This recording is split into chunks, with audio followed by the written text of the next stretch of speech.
Mr. Lorenzo, thank you for being here, man. Finally, I think this has been back and forth a few times, huh? A few times. So apologize in advance because, man, I've been telling you that I was coming for, I don't know, the last 6 months. Yeah, at least. Yeah. I think it started at the Tom Cruise event. Yes. That Kai did. Totally and right. then we did that whole little thing. Yeah, you're right. Yeah. But you've been traveling. I've been traveling a little bit, man, trying to catch up after the pandemic.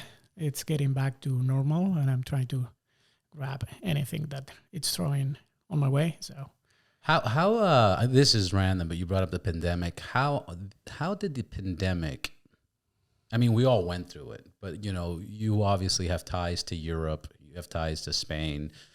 How fucking crazy was it? Like, what was the craziest thing and that you experienced to remember? Because it was wild. It's like a bad dream, man. I don't know. I'm trying to look at it in a good way, a very optimistic way, but they still 2 years from you. I'm saying they, but... Yeah. Yeah, but they usually everybody's like, I don't know who they. I don't know who they are. Everybody says that, but this, you're right. This is they. But it's somebody stole 2 years from me, man. And I mean, I'm one of the lucky ones that I, keep working and doing my own thing and that. But you stayed active. Yeah, but if you think on all the people that lost jobs and houses and life. The reason I'm asking you about that is because I remember hearing about que agarraron los centros comerciales y estaban poniendo bodies there because they didn't know what to do. Like it was, I don't know if it was just in Spain. I heard it because my mom looks, No, everywhere. But it was everywhere. Everywhere. Again, so I just moved, but I live in Marina through the pandemic, and close by one of the routes we took when we go on the bikes with VVMC, and we took Lincoln before taking the PCH. Yeah. All that area all of a sudden was like packed with people living on the streets and cars. And, it was the homeless. And it's like, and then all of a sudden Venice was, the tourism mecca. I think it's called packed. I think it's called typhus. They saw typhus again, and this is something that was like in Ireland that took out. It was a plague. Yeah. And they found typhus in those homeless encampments. But that also helped me to look at how close of being homeless people are. You live in check by check, day by day. 100%. And all of a sudden, one thing like this happened, and you're fucked, man. So I'm looking at it in a way. Again, in a positive way, but you're learning from it. You're learning from it. You're studying it like, this is... Well, I am one of those that took the time to think, okay, I need to redirect what I'm going to do with my time and life and work-wise. And life is super fucking short. And it's delicate. But we keep seeing the carpe diem thing, right? But spoiler alert. We're going to die. Yeah. So better take advantage of, day by day and have fun and go and visit friends and family and enjoy as much as we can, because this shit could happen anytime at any moment. A few fun facts that I've mentioned some of them, but they're just so fucking interesting. It's like 85% of Americans are 2 paychecks away from being homeless, which we just saw it. We just saw it. Well, let's change the subject because we're going super dark.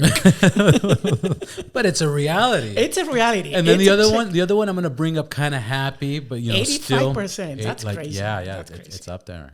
Are 2 paychecks away from being homeless. And the crazy part is that you think about, it doesn't matter if you make $1,000 a month, $5,000 a month, $100,000 a month, or $1 million a month. Because your bills and everything are about the same. And if you don't get that money, it's the same consequences. Your credit gets fucked. Your house gets taken. The consequence, if it gets to that pushing point, is the fucking same. That's why. Y el tipo que gana $500 and he has a piece of shit car, he gets one more ticket and they tow away his car. That's his home. That's his life. That's his job. That's it. That's his whole world. Y lo mismo con esta gente que gana super. Yeah, Porque construimos nuestra vida alrededor de lo que ganamos. Claro. Y compramos cosas que no nos hacen falta, ¿verdad? En los Estados Unidos especialmente, 100%, yeah. Y we're like, it's our own fault, to be honest. No, of course, 100%. It's well, that's where you have to give the marketing companies so much credit, because the marketing companies, let me pull this up a little bit more. There you go. The marketing companies, their job is to make a product look cool, and for the exchange of your cash, they get, like, it's so simple, but we fall for it. Bro, te digo una cosa más en este tema. Esta Navidad, I hate saying this, bro. It sounds so bad. But I'm going to say it.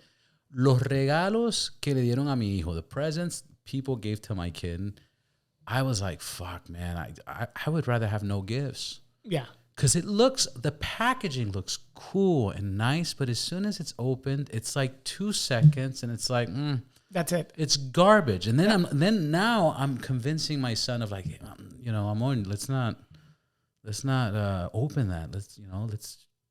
You don't even want that. No, but I want to open el proceso. Uh-huh. Pero, like, there was one that was like a shiny egg, and you open it and it has sand and it has slime and it has all this stuff in there.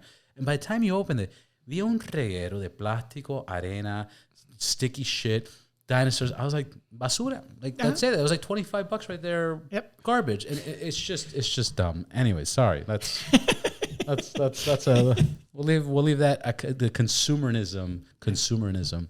We'll leave that at that. But did you your travel was restricted? You just stayed in LA the whole time? Yes. I think I did. At the very beginning, when it was like, we don't know what happened, I had a trip down to Miami. It was the NAPTE, which is the market for buying and selling shows. Yeah. And no one knew what's going on, so we did it anyway, which, by the way, they just declared Chapter 11. So it's a huge festival. NAPTE is it's where all the big distribution companies and production companies and content creators go to sell or buy content, right? And it's one in Cannes, the other one is Miami, and the third is Cancun. And this year's was supposed to be on the 20th January. So anyway, my trip was back then. Yeah. And then I think that was it. Miami, we had no lockdown, right? Well, no, Miami, it's... Miami's a different country. Territorio Comanche. Yeah. Que iban a cerrar ahí. Like. No, de hecho, creo que bajé otra vez más en medio de la pandemia. No me acuerdo para qué, pero algo parece también por trabajo. Pero como si no pasara nada. Totalmente, todo el mundo fuera bailando, comiendo. Me acuerdo que fui a un sitio cubano a comer. ¿Un sitio cubano en Miami? No. Ajá, exacto. Súper raro, súper extraño. Y todo el mundo bailando, de fiesta, como si no pasara nada. Es como estar en un universo paralelo. Pero te voy a decir que eso siempre me pasa cada vez que voy a Miami. Es como vivir en una realidad alternativa. Because they live in their own... Claro. No, para mí Miami es 3-4 días máximo.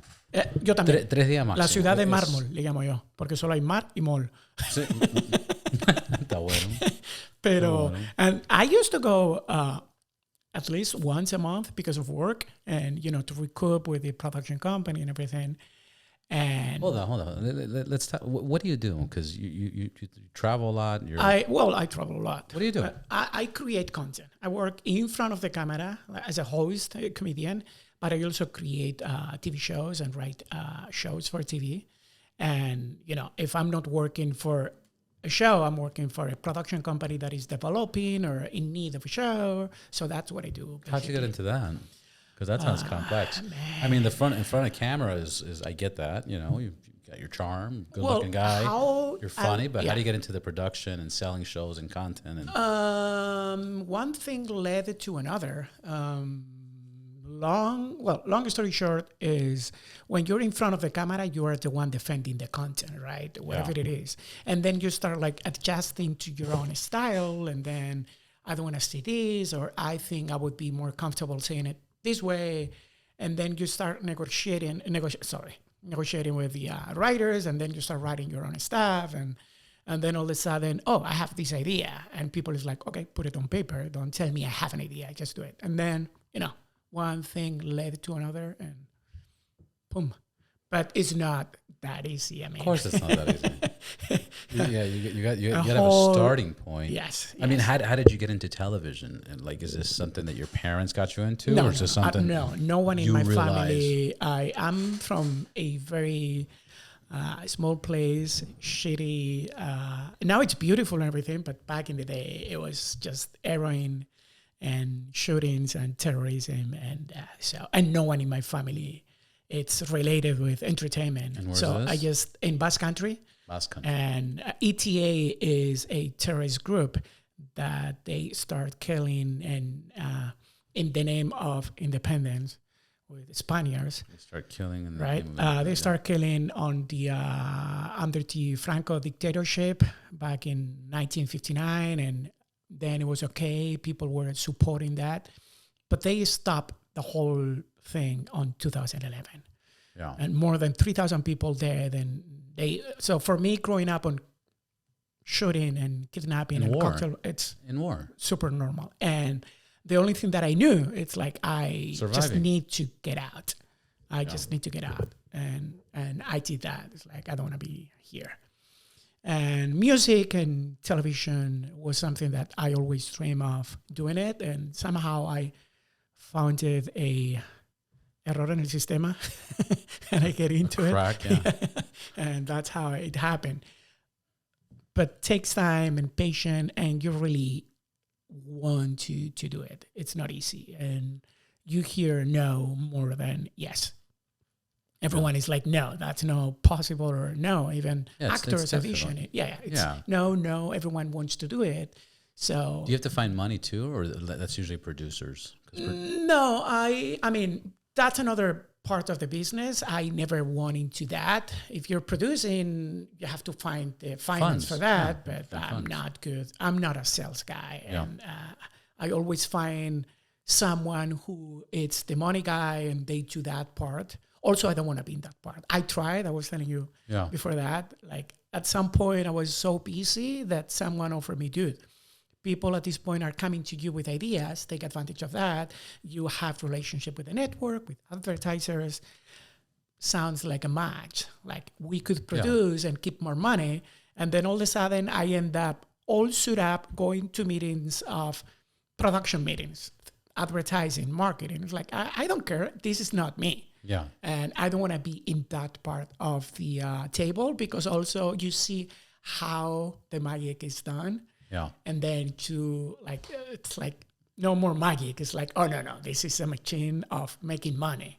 Yeah. So we see, when we're like, as a audience, we see the beauty of the final product. But for that process. so many things has to happen, politics and shit, that it's like, no. Do you focus only in the Spanish industry, or you do Spanish and English? Yeah, I do both. Do you see this industry's always fascinated me, and I'm sure it fascinates everybody that likes movies, which is everybody. But do you see a shift in the American market versus how it was 10 years ago to what it is now? And do you see, like, for me personally, I'd be like, oh, the American market, like I watch a Hollywood movie now and I'm like, this ain't the Hollywood actors I remember, like 10, 20 years ago. You used to see Arnold. You were like, that's a Hollywood actor. Now I'm like, I saw a movie with George Clooney and Julia Roberts, and I was like, that's cool. They're like normal people. They live in the neighborhood. And Well, I think it's a combination of social media make us think that they're super close to us, that we know those people because we follow them on a daily basis. That's a good point. It's like, oh, I know him. It's like, no, you don't. He sold his tequila brand, yeah. Yes, and looks like we know everything about them. Yeah. Again, Espresso. Yes, we see that they have this business. We see how they post their daily life, like exercising or whatever they're doing, right? And we follow them, and we get to believe that we know him. Like they're super friends of us, and they're not. And you see the social media people texting like, oh, I saw him doing this, or he, like, you don't know this guy. Like on soccer, right now, the World Cup, it was these two guys, Messi and Ronaldo. And everyone hates Ronaldo, and everyone loves Messi, or the opposite, whatever you support or your team. It's like, Wherever you stand. you don't fucking know these guys. Why do you hate Ronaldo? Oh, he's super arrogant. Like, how do you know? Yeah. Like, you don't know the guy. You just see a guy competing, like playing soccer, and he wants to win the same way the other guy or whoever. So I think with Hollywood, it's kind of the same thing. Like, it looks like they're closer. Back in the day, we didn't know anything about, I don't know, Groucho Marx, to give you something super old. We just saw the glamour thing of the glamour. That's the word, glamour. Because Good we point. didn't know anything. Those guys were like secret for us. They had a secret life. They live somewhere in Hollywood. They have their own parties. Now we see where they party, what they drink. Yeah. So there is no secret, right? It's like we're like humans. Like, you know this girl, you like her, and it's like something about her that you like. And then you see the life to life. You start living with her. It's like, oh, fuck. Yeah, it's not the same. And it's funny because I'm watching this movie and I'm telling my wife, like, honey, did you know he sold his company for $3 billion? And she's like, no, it wasn't $3 billion. It was $1 billion. I'm like, honey, I know it was $3 billion. Then you look it up and you feel closer. There's no distance with anybody. And it looks like we know how the business was done. And then someone tells you, well, honestly, he didn't buy the brand. I mean, it was a brand or a tequila company that used the name to build it up, and they sell it, which is what it is. And we are like, which is a big industry right now, if you could succeed. But we're thinking like, oh, he's so smart. He bought this. Like, no, he didn't. Yeah. No, they came knocking on his door, and they're like, hey, bro, dude, after this, it's money. And what are you going to say? Let me fly you over there. You might like it, this, that. The same thing with an espresso. You know, I think it was the same concept that he wanted something fast, and somebody already had something, and he was like, this is cool. Like, let's... I mean, big corporations, they know where the money is, and they're making money. And they keep doing money, and they're a day. It took 2 years for my life. Yes. Yeah, totally. Because they keep doing money. And all those companies, they got help from government or whatever, and the PPS loans and the PPL. PPL, right? And they keep making money and that's the one I didn't understand. I didn't understand how they were paying people that didn't work. Like, the businesses kind of understand the PPL was kind of makes sense, but that unemployment of paying people more than what they were making, and then when everything disappeared and you had to go back to work, people were like, I'm not going to work now for less. Yeah, the crack in the system again. Some people took advantage of it. Some companies took advantage of it. And people who doesn't know or didn't know get fucked. And it's always the same people making advantage and same people getting fucked. Yeah. So, like the Donald Trump tax. Oh, well, yeah. I've used that system. It works. But it's in that case, I was talking with someone. He didn't pay taxes, right? And now he paid minimal.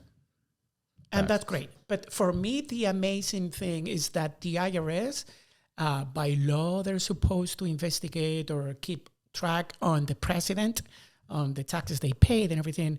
And the most surprising thing is that the IRS didn't do that investigation through the last 4 years when he was on the government. Forget about before, when he was president. Yeah.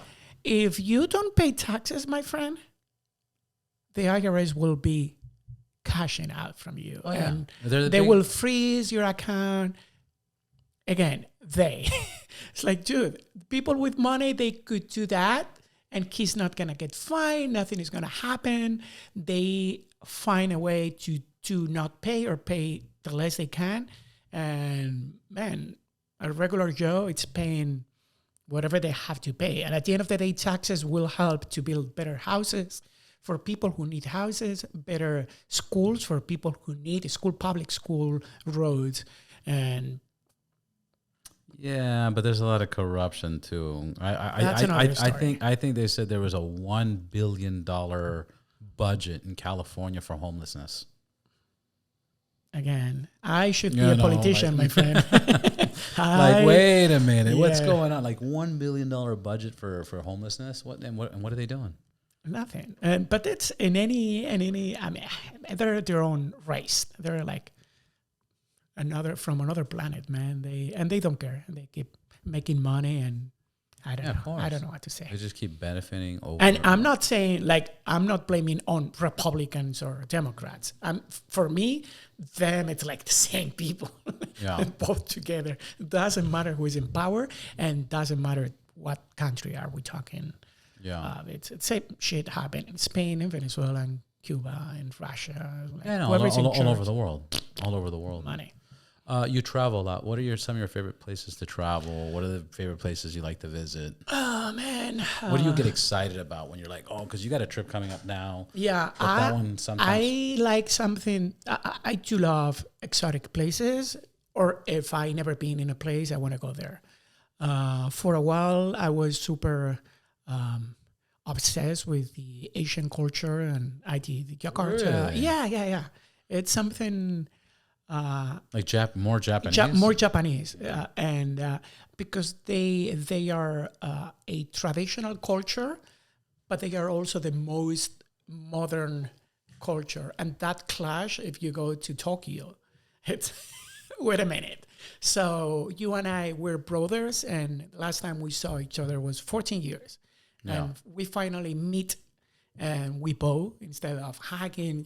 We are like that kind of people. They would bow and don't touch. Bow. Bow, sorry. Okay. And but then it's like everything is about technology, and so that clash I of heard they have like a lot of vending machines and neon lights and. it's like living in the future, right? Yeah. So for me, that clash of things was like, what? I love that. Was there people speaking English? Was it easy to find people? It's not easy. It's not easy, no. For them, it's not easy. The same way it's not easy for us because it's signs. For them to translate from signs to the language. I have good friends from Japan, and man, I see how they struggle to learn the language, and it's not easy. Yeah, because I was in China, Guangzhou and Shenzhen, and it was so far. Yeah. I felt like I was in a different planet. It wasn't even. No, it's not like, I'm in China. No, I was like, yeah, what's going on? And I there was like, I'd get in a taxi. I'd be like Hilton. Yeah. And they'd be like, oh yeah. I'd be like Hilton. No matter what. And then finally, I had a connection, and I was like, and they'd be like Hilton. I was like, dude. I'm like, yeah, I said that, but it was so hard. It was so hard. It's in Hong difficult. Kong. It's different because they're most used for foreigners, like tourism and everything. Tourism, yeah, but like in the country, the countryside. That's how Japan is. In Japan, I was on Osaka, and it's like I spent the whole 9 months. Sí, Osaka está como el norte. ¿Pero aprendiste a hablar? No, aprendí. I was like, what? No. Aprendí a contar, like, ich, nisi. Yeah. Básico, intentar, like, salud, kompai. And I also learned the difference between kompai and kompei, which is like Japanese and Korean. And I started, like, catching up and trying to learn. And I'm very curious. But then, skebe means perf. I learned that. Escape? Escape. I don't want to know how you learned that. Escape. we'll go off the air. Exacto. Escape. Pero sí, Colombia, que hemos estado hablando de eso. Funny thing, the same year that I went to Colombia, or in the same kind of production, I did Brazil first and then Colombia. And I had a big expectations with Brazil. I thought you were going to say big something else, but expectation. It's like everyone tells you about Brazil and the party and everything. Right. And I went all over Brazil. I did Brasilia, Sao Paulo, Fortaleza, Recife, Rio de Janeiro. And I came back like, It was okay. Literally. I was like, well, I mean, beautiful, but nothing that spectacular. Yeah. I went to Colombia because of work with no expectations at all. And I came like... Una chimba, como dicen. Super... Pero que fue tan... la ciudad, la fiesta, la gente. The beauty of the people. La naturaleza, la gente. The beauty of the people. That makes sense. It's super welcoming. always trying to make you feel comfortable and welcome and what you need and proud of. Let me show you. Yeah. Right. Let me show you how beautiful my country is, because I'm the same way with Basque Country, right? Every time someone asks me where you're from, I try to tell them all the good things, go here and there, and they were exactly the same. And I think has to be with all the suffering they had on the 80s and the bad rap. Narco, every time it's in 90s, Colombia. 90s. 80s, 90s, whatever it was. 80s was good. Well, because it was hidden somewhere, right? Yeah, 80s was good, yeah. But my point is, like, they get bad reputation, right? Yeah. And you're tired of being attached to that. Yeah. So you want to show up. No, it's not that. It's secure. It's safe. It's this. It's that. So I had a great time, and people were super welcoming, and I'm dying to go back, and And you're going back. And I'm going back. Going back. I don't know when, February, but I'm going back. That's good. And that trip you said is one of your projects. It's one of the projects that I'm working. I'm on developing the show. It's an adventure show. It's something that I've been working for a long time. So I'm going to sip it. Yeah. No le pongamos sal. Sí. Pero... No, Colombia es lindo. Colombia es súper bonito. Yo tú sabes las tres maravillas del Caribe, ¿no? ¿Que son Cuba? Las tres maravillas del Caribe es un dominicano que no es negro, un puertorriqueño que no debe dinero y un cubano que no habla mierda. no existe. Esas son las tres maravillas. Y uno más, solamente uno más. ¿Cuál es el país más cerca del cielo? Uruguay, porque queda ahí al ladito de Argentina. Fuck. Okay, ese te lo voy a robar. Oh, you can. Pero mi punto es, hablando mierda, yo veo Colombia, mire, tú sabes, bueno, hay gente que lo sabe y hay gente que no lo sabe. Cuba en su época era lo máximo. Música, rumba, cha-cha-cha, el tabaco, los casinos, qué sé yo qué sé. Para mí, yo voy a Colombia y yo digo, wow, man, hoy en día yo pienso que Colombia es el Cuba de hace 100 años. 20, sí. Ahora Colombia es el nuevo. Bueno, 100 años. Colombia, sí, exacto. Porque ahora es donde vienen muchas novelas, todos los news anchors colombianos, los productions, la música, la rumba, la gente, the energy, the people. Y tienes razón, when you go somewhere, people make the country awesome or shitty. You know, no matter how nice it looks. But Colombia, the amount of production coming out of Colombia is insane. No, it's almost, so first, I guess it's cheaper to the production, same with Mexico and Argentina, but then the quality of production, and also they work a lot. Yeah. That's another thing. We were doing La Vida Negra. 14, 16 hours on set working, and you're like, okay, we should stop, and you're trying to tell them, okay, I think 16 hours is enough. And they're like, no, just one more, because I think we could make it. And it's like, dude, you don't have to, I'm telling you, and I'm your boss. So just, you don't have to force it. They keep working. They laburar, que le dicen ellos. Yeah.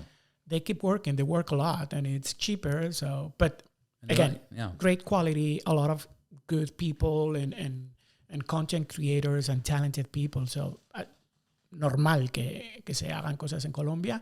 Y sí, creo que tienes razón que es el Cuba de los 20 de hace 100 años, ¿verdad? Así lo veo yo. Sí. Así lo veo yo, porque yo me crié de Robertico, mire cómo era Cuba. Mire, en este año Cuba.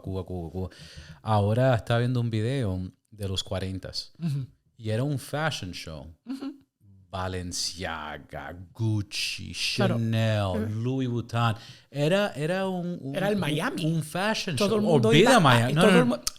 Cuando el Miami se puso muy de moda. En los 30, 40, todo el mundo Miami, iba. Pero Miami no existía. Claro. Y ahí, en ese 4-hour fashion show, exclusive to Paris, Havana, and Beverly Hills. You know, like mind-boggling. And now you go to Colombia. Y lo mismo, muchos países han crecido. Ahora yo estuve en la Ciudad de México como 6 meses, and I was like, man, there's so many nice areas, especialmente Polanco. I was like, fuck, this is beautiful. Hasta me sentí más, I felt more safe than, in Beverly Hills, or it's really nice. So I think the whole world is getting nicer. But Colombia, like for entertainment industry, 100%, they're bulletproof right now. Totally. They're bulletproof, and they have like unlimited budgets and unlimited amounts of people that want to work, and unlimited beautiful women, unlimited. And then you talk about the women. Not only is it unlimited beautiful women, but they're passionate, loving, caring women. They're like, oh, papi, It's like, anyways, I got a friend of mine. I told you a million times. You don't understand. I've known this guy for 20 years, and to see him living life right now in Colombia, and to see how he was living here. It's a different person. I've never in my life seen somebody change so much. Happiness. Happiness. Bro, he's going to the gym. He was at 315 pounds at one point. Oh, wow. And now I think he got down to like 235, and it's still going down. Which shows that we don't need that much to be happy. We just need to be surrounded by beauty or things, by happy people. The things that makes you happy. I read today that Finland, it's for the 5th year in a row, the happiest country in the world. And the keys were like, they don't compare themselves with others. Yeah. One of the points, like they don't care. Second, they don't break the circle of trust in any way. And corruption, government is not corrupted. People working is not corrupted. You see something dirty and you don't complain. You just go and clean it your own. You just do it, yeah. And what was the other one? But anyway, they don't need much. They're not that luxury, but you don't need the iPhone. Yeah. They sold us the idea that we need it, but we don't need every year a new iPhone. Yeah. And we keep doing that. And because of that, we keep paying much. And that's why we're like only 2 payrolls away from shit. Because they make debt and credit so easy. So I guess when you're like, and that's my feeling every time that I go to Costa Rica surfing or Colombia, or like, I think, oh man, I see myself doing this. But then it's like, damn, no. Like, I would do it. I love it. But that's funny. That's a great point, because going back to my friend, before he traveled, he made this big money. And when he made this big money, he's all, I'm going to get a 5-bedroom house, large, an 85-inch screen TV, all the systems. I'm going to get a Range Rover. Yes. and then he said something else, and I was like, dude, that's the stupidest thing I've ever said. I heard you say, man. Do me a favor, bro. Spend 2 years traveling. Just spend 2 years traveling. And I felt bad because the first time he went to Indonesia and COVID hit. Oh. Y él se fue en business class a Indonesia. Cuando regresó, he had to get whatever ticket porque era fin de mundo in China Airway. Con la bolsita, like, he came back to my place. That was fine. But he had that mentality, like a Range Rover and big house and big this. Now he's just like, I'm into fitness. I'm into myself. He's getting tattoos. Like now he's just happy. He doesn't need to. You don't need much. You don't need much. Wake up, surf, go to the beach, have fun with your friends. Eat some good food. Hang out with people. Talk. It's what it should be about, like being with friends and family and have fun. Because again, it's like, man, if not, we're trapped in this fantasy we live in. The Matrix. But we're trapped, man. We're totally trapped. Oh, we're completely trapped. Yeah. And we paid to be trapped. Yeah. I forgot who talked about it, but somebody says these are today's modern prisons. Mm-hmm. Like they don't need La jaula de oro. They don't need slaves because we're enslaving ourselves. We're building our own jail, our own prison, and we don't want to leave it because it feels comfortable. Because I can decorate it however I want to decorate it, and it makes sense to me. Yo cada vez que escucho a alguien decirme soy workaholic, no lo digo, no soy un imbécil, pero pienso, damn, you're stupid. Yeah. Because they said it as a badge of pride, and it's like, man, we're fucking slaves. We're working for them.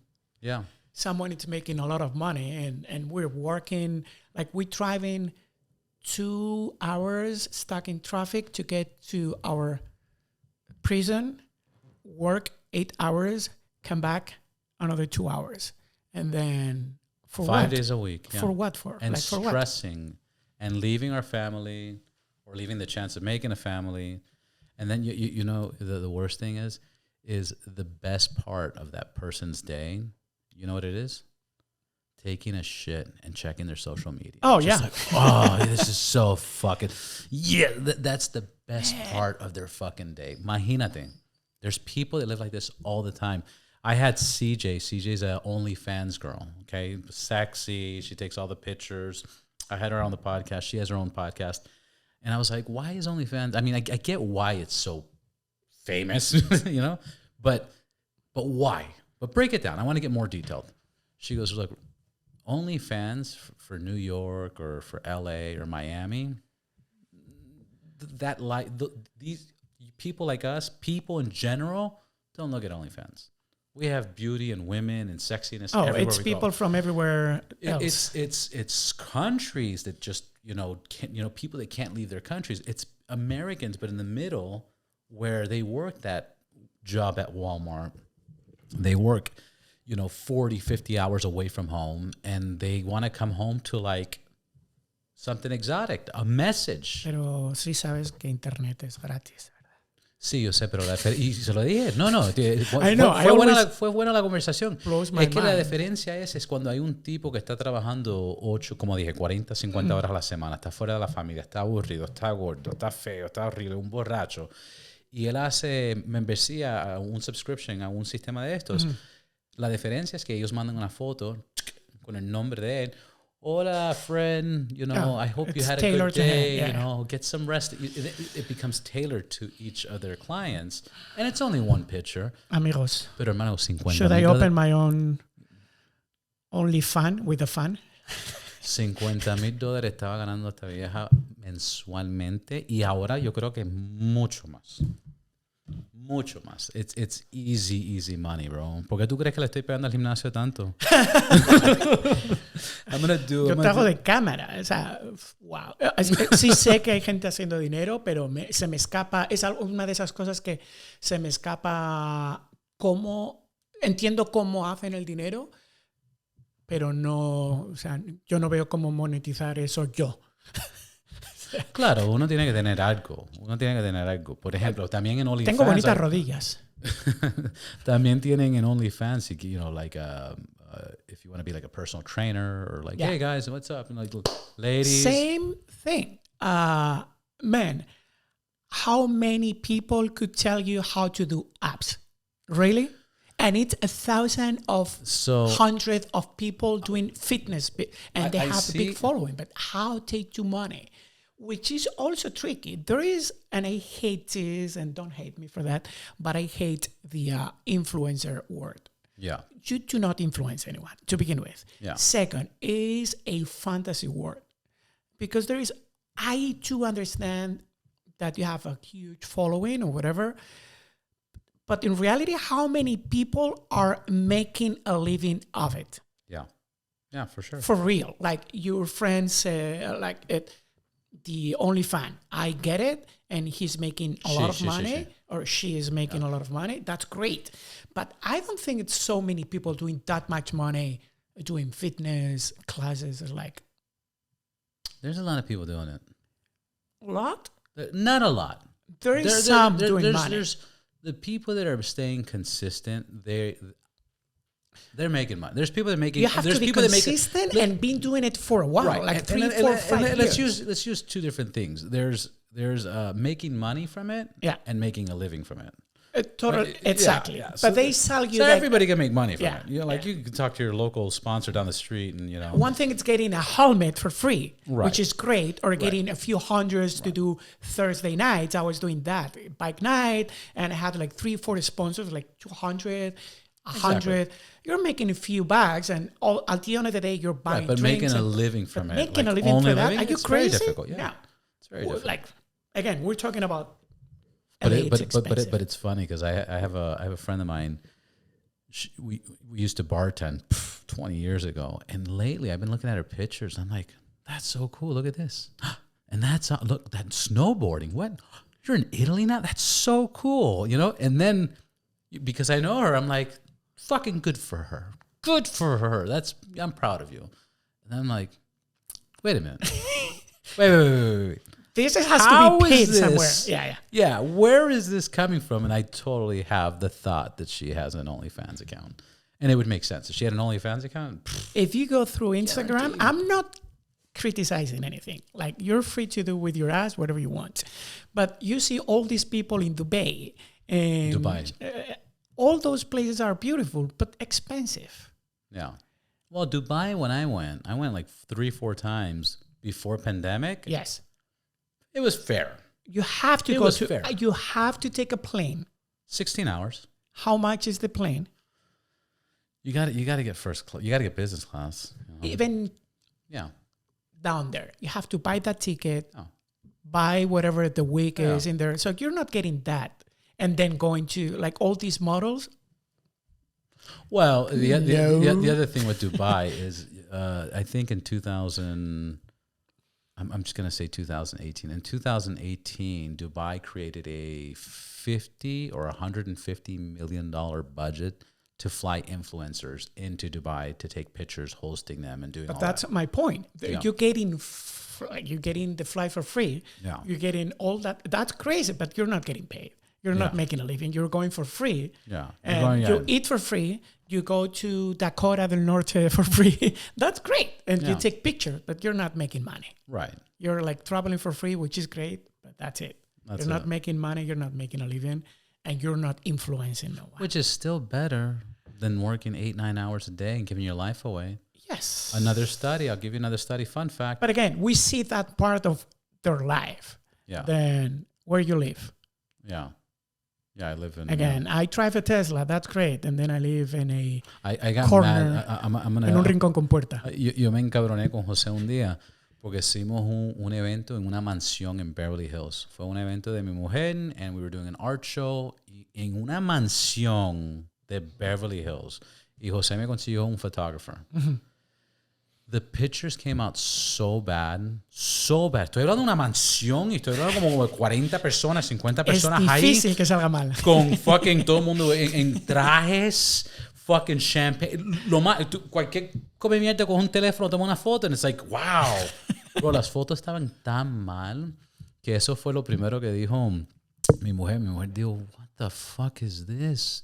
Hay gente en apartamentos in North Hollywood that take better, in a shitty apartment that take better fucking pictures. It was a disaster, bro. But that's the only time Jose that I was like, bro, parcero, ¿qué haces? Like, it was bad. Anyways, that's another. 90% of people, they did a study of people on their dying bed. Ya se van a morir. Ya fin. Ya tienen 80 y pico. Ya tienen a disease, heart disease, whatever. Yeah. What are your top biggest regrets? And the top two that stood out to me was not quitting my job on time. That was like number one. And number two, or backwards, was not telling the person in your life you love them. You know, let it be your mom, your kids, your wife, whatever. Not telling. But number one was I did not quit my job on that. Totally. I'm telling you, these 2 years, I took the time to go through. This is what I did. This is what I'm doing. This is what I want to do. Yeah. I do love what I do, but I think it has to be a smart way to not spend 16 hours on set or like, doesn't worth it. And I want to travel. I want to spend time with my friends and doing the things that I do love. Because again, 90% of the people will have those regrets. I read also about this guy who was, 55, and it's like, I'm retired and I always wanted to be a musician. So he started going to music school, did I think it was like 5 years. And then after that, piano. His dream was being a orchestra director. Yeah. So he ended up spending 9 years or whatever it was learning, and now he's a orchestra director. That's amazing. That's good, right? Oh, it's amazing, but a lot of people... But they waited till 55 years old. And also a lot of people... And luckily he did it. It's about time. It's putting the time. Probably he was talented. But it's like how many times we heard someone saying, it's too late, I'm too old, it's 40. It's like, dude, you still have another 40 years ahead of you. Yeah. Make the most of it. It's never too late to be happy, to go to Colombia and work from Colombia or lose weight or I'll tell you a funny one. I read this like 15 years ago. It was a story about a guy that wrote a suicide letter to his family. And the letter was along the lines of, I'm depressed, I'm sad, I work hard, I have money saved, the girls don't like me, I can't date, blah blah blah blah blah. Me voy para Mexico. I will spend my last days there and kill myself. Le pegó el perico, putas, fiestas. He had such a great time that weekend. que escribió la segunda parte de la carta diciendo que no regresó. They're like, I thought you me iba a matar, pero igual no, Yeah, lo pasé tan rico, but that's sí hay un problema en los Estados Unidos donde es difícil buscar amor o una relación o estar feliz. Yo no sé por qué. Aquí hay oportunidad de hacer dinero y to be whoever you want, pero es muy difícil para la gente buscar amor. Es la jaula de oro de la que hablábamos. Yo vine aquí, o sea, the golden cage. The golden cage, yeah. It's I came by mistake. It wasn't like it was a dream of mine, but it was nothing that I was achievable for me. It's like out of my system, out of my league. But it's the US is where things happen, especially within the entertainment industry, right? So for me to get to that point was impossible. Then the dream come true, and then you're here, and it's like, oh, great, and then you get trapped into that. I used to say the difference before I was planning to live in the US, I was in Miami, and the difference between Spain and the US for me was back home or in Spain, in Basque countries, like we work for having a better living and a better life, and in the opposite, like trabajar para vivir o vivir para trabajar. And here, just like you live to work. That's all, and it's not good. We should be able to find that balance. And regarding the love, man, I'm single, so I cannot help you with that. Yeah. No, and trust me, I have my children. I have a successful relationship. I have no complaints. But I see that a lot. I see a lot of people struggle with love. I see a lot of people struggle with relationships. It's not easy. And now I get it. It's different times. This is a new time. Like, I'll be honest, I've never been single during the Tinder times. Yeah. I've never been on fucking... it's another thing that it's not helping. And I see people that are like in their 30s and they're like, oh yeah, dude, I'm going to go on a date tonight. I'm like, really, dude? I'm like, what a fucking player. And they're like, no, bro, it's just Tinder. I'm like, really? They're like, yeah, just look, watch this. And I'm like, or whatever, Bumble or whatever these things are at. But I've never been, I know I sound old now, but I never partaked in that. I wasn't single during these phases. But I think that's also the second part of our conversation before about being close with the stars of Hollywood. Yeah. The access.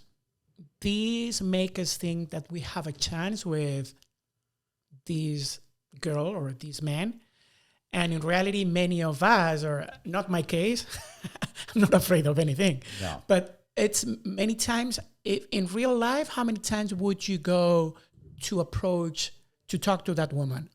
Would you approach that woman in a bar for real? If it's just that, not... Well, there was a time that you had to.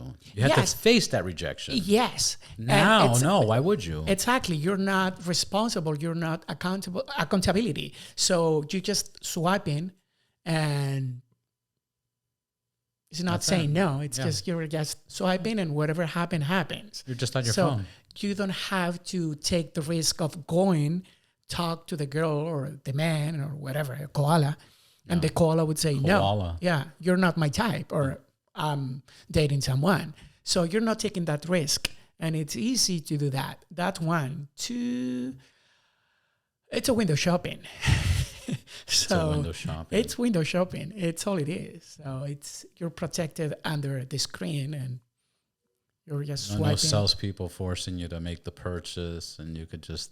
Man. Yeah. Back in the day, you have to dial the number. Back in the day, you had pick to up the phone. You had to walk the streets, and where are we going? I don't know. I'm gonna, I think I smell something, Yes. that way. I hear music. Oh, there it is.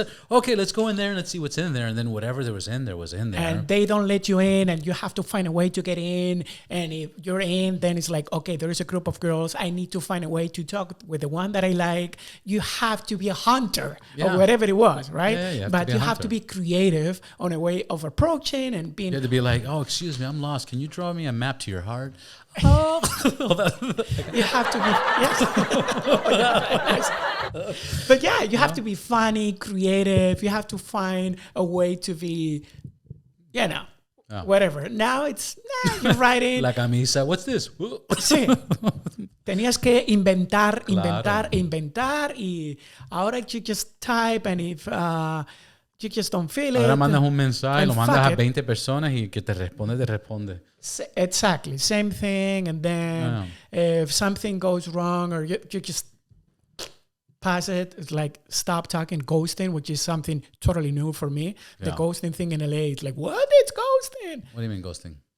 When people don't reply to you. When they just they go. I didn't know that term when I was living in New York. It's totally a LA thing. Ghosting? What do you mean? Anyway. Well, everybody ghosts everybody in LA. It's LA. It's the most flakiest. Yeah. And I stated this before. I like LA. I like it. I love California. I too love California. That's why I'm living here. And LA is cool, Every place has good things, bad things. The ghosting is something that, be an adult, just say, hey, I'm not into you, or don't call me again, whatever. It's not working. Aquí nadie sabe decir no. Aquí sabe nadie. Yo tenía un socio, un hombre, and he was a hairstylist. He was a stylist. And bro, like cubano or azule, fucking rubio, women would book him all the time, and he would flake 99%. And he would flake like I knew some of the girls, they would do hair, and they're like, hey, I just texted so and so, and well, if he says he's coming, he's coming. Last night, he's coming. This morning, are you coming? I'm coming. Be there in 2 hours. Okay. 1 hour. Okay. 30 minutes. Are you sure you're gonna make it? Because I've been waiting all day. Yeah. The time. No more response, MIA, ghosting, and bro, this guy would make good money. It's just, I don't know, it's like the air or it's water. It's a thing that blows my mind. Yeah. The ghosting thing is, I don't know what it is. Y después la gente queja que no tiene dinero. Y después la gente dice like, fuck. Yeah. I should have showed up to that, man. She pays good, too. What the fuck? Y las mujeres también. Y lo interesante, if you think of the reverse psychology of the whole thing, is that the girls go, I wonder if I tipped him enough. I mean, Robert, I tipped him $100 last time. And I was like, no, I think you tipped him enough. I think it's just a him problem. But why would he do this? It's so strange. And they take it so personal. Now they have to like find the justification. Yeah. And if you would have told me, I would have been like, yeah, maybe you should double the tip or something. En fin. Imagínate, $100 de propina. Estaba cobrando como 250, 280 por pelo y después le daban como de 40 a $100 de propina. Por un par de horas. Maybe that's why he was good. Well, maybe that's why he was like flaking on people. No, but he's always broke too. So no. He was just irresponsible. Wow. He just has a talent. He's just irresponsible. Damn. Yeah. Quickly, how'd you get into motorcycles? What do you ride? How'd you get into motorcycles? Where did that start? Start with my cousins. I grew up with my cousins. There are like 7 of them. Most of them, like 4 of them, older than me. And they were like riding all the time. Yeah. And I always wanted to do that. And I was 14 maybe. When I was like, I need to ride that. But I didn't know how to. Tenía una Rieju, que es viejísima. Enduro, Rieju, it's probably like Spaniard or European brand. They don't build those anymore. It's Bultaco, Rieju, those old ones. And it was a dirt bike or enduro style. And I couldn't even reach. But anyway, I just stole it from him. It was parked within the house and I took it for a ride. And riding was good. What I didn't know was how to stop. Yeah, and also, it was totally switched. As the shifter was on the right side. On the feet? Yeah. It was totally the opposite. And then the Yeah, left the was whole, the and it was the brake. yeah, back on the other brake. side, yeah. So Where was the clutch? So I guess the clutch was on the left? yeah, it was, and it's still there is bikes. I saw a few bikes now that I'm riding vintage bikes that are built that way. So that's how I started. And How'd you stop? crashing. Okay. Yeah, of course. Yeah. And then I get big beat up. Like, cool that you did that. He beat me up, and I'll teach you now. And now I'm riding a Harley 2017 Softail Harley Davidson. That's one that I have. I have a Honda CB 500 1971, and that's it. And I'm planning to buy a dirt bike.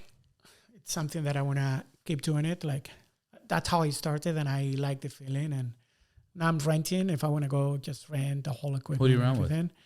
I go out with, VVMC, which is the vintage, Venice Vintage Motorcycle Club. But then from that group, there is a lot of people doing Personal rentals and stuff like that. Yeah, they do. This weekend do dirt bike, or this other weekend just classes on always trying to learn and improve motorcycle, and always trying to find new people to ride with. But little by little, you're making your own tribe, Yeah, that's awesome. And then you've done film and entertainment, all this stuff. Have you ever done any film and entertainment with motorcycles? You ever done a collab? That's what I'm aiming to. That's should we? Yeah. No, but through the pandemic, a friend of a friend called me, and she offered me something that I was like, wait, what? Your eyes are like... I pick up the phone and told my manager, I do not mind how much they pay. Yeah. Yes. The answer is yes. Please, yes. So NASA stopped traveling and doing the program, because it was expensive. SpaceX knocked them out of the water. No one cares. And now with Elon Musk, they came again somehow into the game. So PBS has this idea of doing a show of following for a year, 1 year with a pilot, how to become a pilot on the NASA, all the training they do, the whole thing. So the idea is like, we are looking for someone who does speak English, Spanish, who is like a thrill seeker, could fly planes. I was taking my hours, you're like, can ride motorcycles. Yo. So they called me and it's like, hey, a producer told me that you're the guy. We're considering you. It's 3 other guys, and we don't know if it's going to happen. But just so you know, would you be able to do it? You have to fly down to Cabo Cañaveral in Florida. And I was like, what? It's like, I always wanted to be an astronaut. Yeah. Of course. And then through the pandemic, I opened enough things that I really want to do. I'm a thrill seeker. I do like riding motorcycles. I'm taking my classes on the plane. I'm surfing. I'm doing this, like skydiving. Has to be a way to do adventure shows, and I am trying.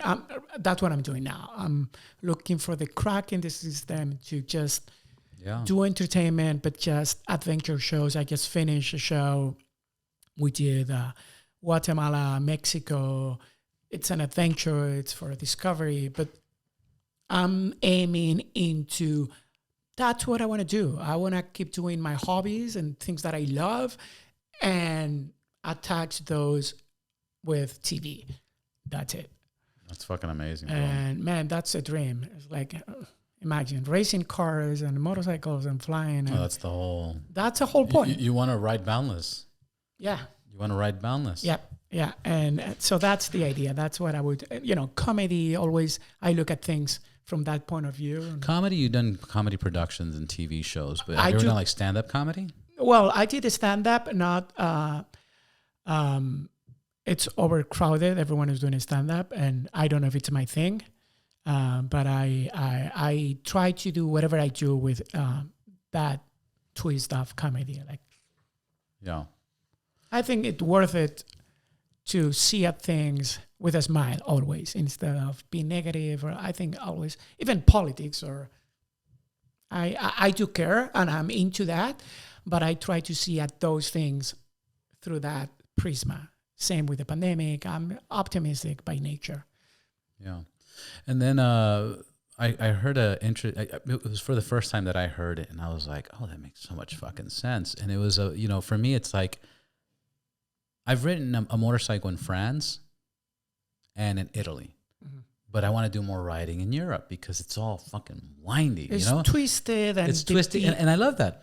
The scenery, it's amazing. But it's funny because a lot of European people, like I have a few motorcycles, and I started putting it on Rider Share and all this stuff, and I'm meeting these people, and I'm like, where are you from? Europe, and this, that.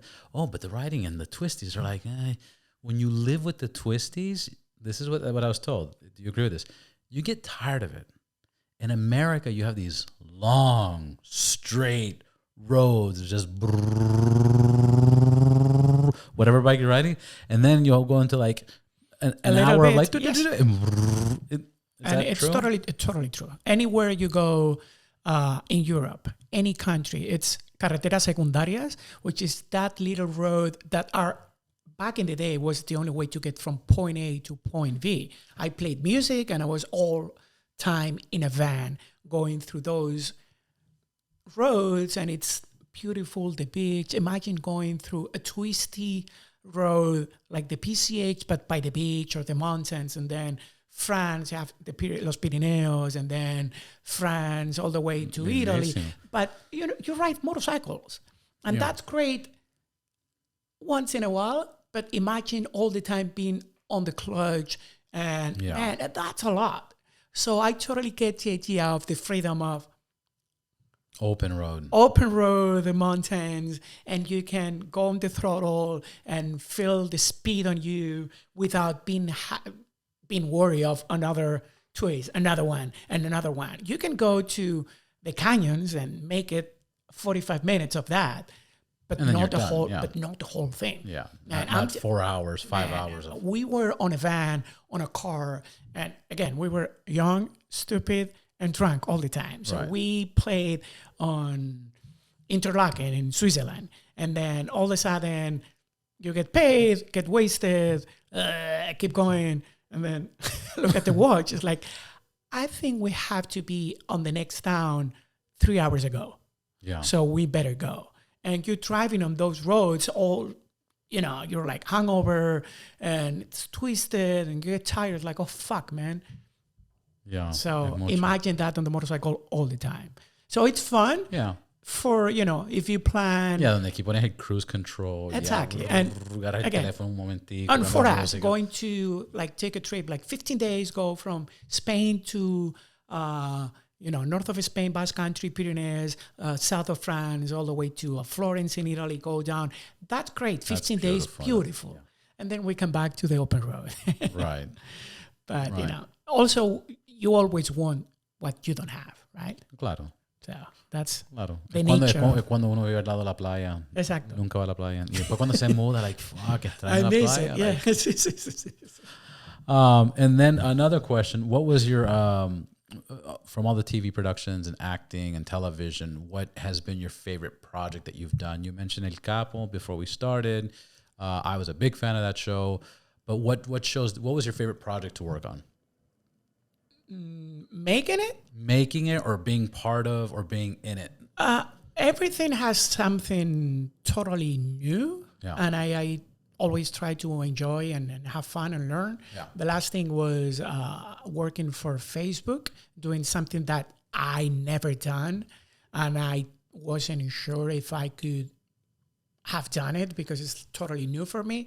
And then we created a group of so different, Cubano, Venezolano, Mexicano, everyone was from a different dad and mom, and none of us has done that before. It was like a trivia comedy dash show. Yeah. And it was fun and I love it because one, I created a new family, which is great. I created a new thing, and also pushed me to the limit in a very uncomfortable situation. You know, you tend to do things that you know and you're comfortable with. And I love What to was push. it? What was it? It was called Confetti. So Facebook, which I didn't know, has this Facebook That was the Watch. game show? It's a game show. It was a game show. I think I saw. Yeah, it was super famous. We were at some point the #1 show on Facebook, and through the company they were telling us like ratings, and it was a live show, and It was a live stream show. it was a live stream show on Facebook Watch. I was doing Mexican version, Confetti Mexico, and Forbes did like 2 or 3 times like an article of the show. We had 1.7 million people watching the show every day, 50 million people followers on the group. Yeah, I remember was this. Like 4 or 5 years ago. No, it was 2018, 19. It's like 3 or... Four anyway, years yeah, ago. yeah. 4 or 5 years ago. Yeah. Estamos en el 23. Exacto, tienes razón. And it was... Oh, es que te perdiste los 2 años. Sí, 2 años que me han robado. Sí. Y fue súper divertido, gente nueva que no conocía en un ambiente, en un género que no conocía. Sí. And I always love to, be pushed to that, out of the boundaries that I'm comfortable with. Yeah. And love it. That's fucking awesome. Yeah, that was a good project. I remember seeing that. I remember when it started, and you're right, it had millions and millions of viewers. It was insane. No me di cuenta, porque como estoy en los Estados Unidos, no me di cuenta que lo estaban haciendo en diferentes idiomas casi en el mismo tiempo. Yeah.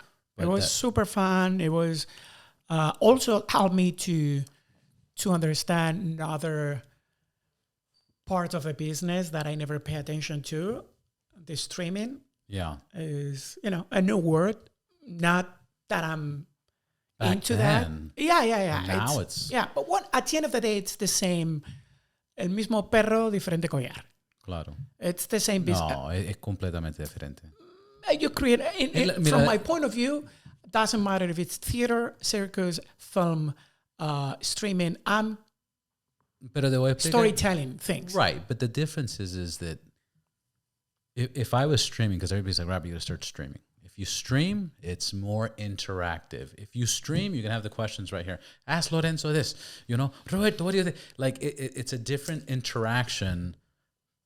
Again, from my point of view, that's something that's something that maybe the software people has to be worried about, and that's great. But for me, it's like you got to show up, and that's it. 1, 2. If you're not entertaining enough, people will not see it. Right. So, and that's the whole point is, it was, that show has different versions. Yeah. The American version, the Canadian version, the Mexican version, they franchises to Indonesia, England, Spain. Ours work. It was a version of it filmed at 6. They had 18,000 people watching the show. We were doing mine. It's like 1.2 million people. It was the same show-ish. Like, I didn't copy the show. I developed my own show. I create my own environment, my own world. And it's like, it has to be entertaining. It has to be trivia. It's trivia. Okay, perfect. Totally, yeah. But I don't want people to feel dumb to begin with. So not to trivia about things that are complicated. That's right. It was live streaming interactive questions. Yes. And then you got to vote. Yes. I remember this. And you could vote, you could play with teams, but I made it in a way that I even created a fake country. Teams. What interesting. I created, one of the shows was about this nation that I created, Confettitonia. The show was named Confetti, and I created Confettitonia. I did the los estatutos del país, to the point that all of a sudden on the groups, on Facebook, the followers, they were like creating their own, like, I want to be the ambassador of Confettitonia in this part of Mexico. Did you buy it on the multiverse? Or the multiverse? No, on the metaverse, thing? yeah. No. You should create it, but shh. I had a flag. I created the flag, the emblem, the everything. But it was... No sería mala idea. Dude, I'm telling you, it was 15 million people on the group. Like, I'm part of the Confettitonia. I'm going to swear under the Constitution. Under I oath, created yeah. the Constitution. It's like, and people were sending videos constantly. It was crazy, sending videos non-stop of people swearing the Constitution. My point is, like, it was entertaining. Yeah. And people were playing. And if you get eliminated on question number 3, it was 10 questions. Like, I want you to keep watching the show. Yeah. And the it's longer like, you stay in the better. exactly. It was like, yeah. So, That's and awesome. I learned a lot. But again, it was, for me, it's the same. It has to be entertained. It has to be funny. And it has to be, it's not about, that's why I don't want to be in that part of the table or the software or the sausage is made. Yeah. I want to be in this side. No, it makes 100% sense. This is the first time I've been in front of camera or do anything. You know, I started with just the podcast, just audio. After 30, 40 episodes, people are like, dude, do video. Now I'm doing the video, and then the next step is probably going to be like multi-cameras. Yeah. You know, because I think that'd be better. This is fine. You know, I hope everybody watching feels like they're sitting at the end of the table watching this conversation. But, Hermano, I think I asked all my questions. Acting career, your favorite role project, your motorcycles, and travel. I think we got it all, man. Ya estamos. Ya estamos. Luego al final, en edición, vamos a poner aquí un banner con mi teléfono y mis medidas para todas las mujeres Listo, que porque sean estás single, solteras. Estás single. Why not? Stats. En lo dijiste, lo está grabado. Single, 100%, ¿ok? Let me see which other one I have. Wait. Dale, hermanito. Gracias por estar en el podcast. Gracias We'll do por this invitarme. again. Suerte en el viaje que tienes el mes que viene. Suerte con el viaje que tienes el mes que viene. Y ahí estamos en contacto. Same. Listo, Thank you hermano. for having me. Of course.